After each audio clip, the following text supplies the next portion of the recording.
Good morning and welcome to Trade Talks. I'm your host, Jill Malandrino, Global Markets Reporter at Nasdaq. And joining me at the MarketSite is Phil Mackintosh of Virtu Financial.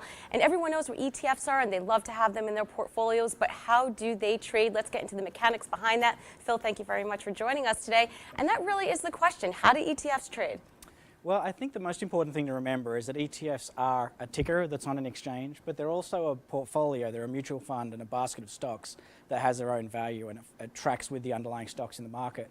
So for most people, I guess you could trade an ETF like a stock. It's got a ticker on the exchange. You can see bids and offers, so you can sell at the bid and buy at the offer and settle it like a normal stock in your portfolio. But the fact that it works like a basket is important even for those investors, because you can use the basket to work out what the value of the ETF should be. And so you can see what the limit prices you're using should be before you send your order into the market. There's actually a data point that's created for people called the net asset value, or the NAV, that you can look up. So you don't have to be able to calculate it yourself. You can actually see what the underlying value of the portfolio is worth in ETF dollars before you trade. So the natural question is, it's more efficient to trade the ETF versus trying to manage the entire basket on your own. Yeah, I would say mostly, for most investors, that's probably true. It's going to be cheaper, it's going to be easier to trade the ETF like a stock. And a good example would be a ticker like ACWI, the All Countries World ETF. It has 1,300 underlying stocks. You would have to settle it in more than a dozen currencies around multiple countries in the world. So that's going to be really complicated for an investor to do. You trade it on the US market, you trade one ticker and you settle it straight away. But sometimes the underlying basket is actually cheaper to buy than the ETF ticker. What's interesting when we see that happen, especially for larger trades, typically the investors will come to a broker like Virtu and actually ask us to do the underlying trade, buy the underlying stocks, do the creation, and then deliver the ETF back to the investor anyway. Well, how do creations and redemptions work? So creations and redemptions are a really important feature of ETFs, and they set them apart from futures and swaps. And they're really the glue that holds the ETF price at the fair value. So what happens is, if we as a market maker see the ETF trading rich versus the underlying trading cheap, we will actually sell the ETF and buy the stock basket. What's cool about the creation process is, at the end of the day, we can actually go to the ETF creator, the issuer, and say, look, I've got a whole lot of long stock positions. Can I give you them and create an ETF? And that gives us a long ETF position to offset against our short ETF position from intraday, which we can use to cancel out our balance sheet. So what that does is it reduces the risk of arbitrage, but it also reduces the holding time for inventory as a market maker, which reduces the costs of actually being a market maker as well. Well, and this must benefit investors also.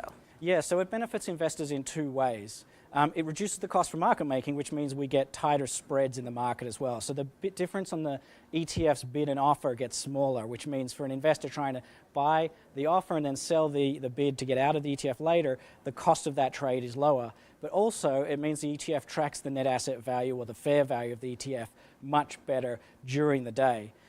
The only complication I would say, I use the term net asset value and fair value. They are actually different.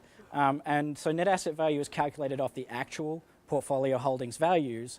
But for a basket like a Chinese stock basket that's trading in the US hours, the net asset value will be calculated off those Chinese stocks which have closed hours ago. So sometimes the net asset value is not really live. It might be a little bit old. So I use the concept of fair value because the market will actually reprice those ETFs to account for new news that's come out since the Chinese market closed. Now, here's the million-dollar question for any instrument that trades. How liquid are ETFs? Yeah, so a lot of people will look at the shares that trade in the ETF ticker and say that they're not illiquid, and I think that's incorrect. The reality is, because of this creation redemption process, you can access all of the underlying liquidity as well. So take an example of the Qs, the Nasdaq Qs ETF. That trades $4.5 billion a day, which is a lot, but actually the underlying basket trades more than $30 billion a day.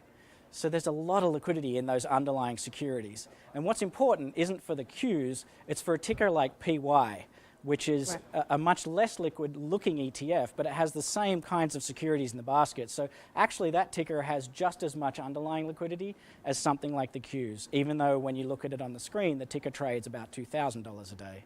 All right, and so how do you tie all of these concepts back together? Again, we can even use the PY example. Yeah, so PY is actually a really good example because just a couple of days ago, we actually saw PY trade $2 million in one day, which is 4 years worth of average daily volume of the ETF. The way that that happened was that a market maker was asked to do a $2 million trade by an investor. They actually went in and bought the underlying stocks, did a creation, and delivered the ETF to the investor. So we saw a $2 million trade go up, the ETF investor got the ETF tickers, and there was no price impact at all. All right. Well, thank you very much for joining us at MarketSite. And traders, as always, thank you for joining me. I'm Jill Malandrino, Global Markets Reporter at Nasdaq.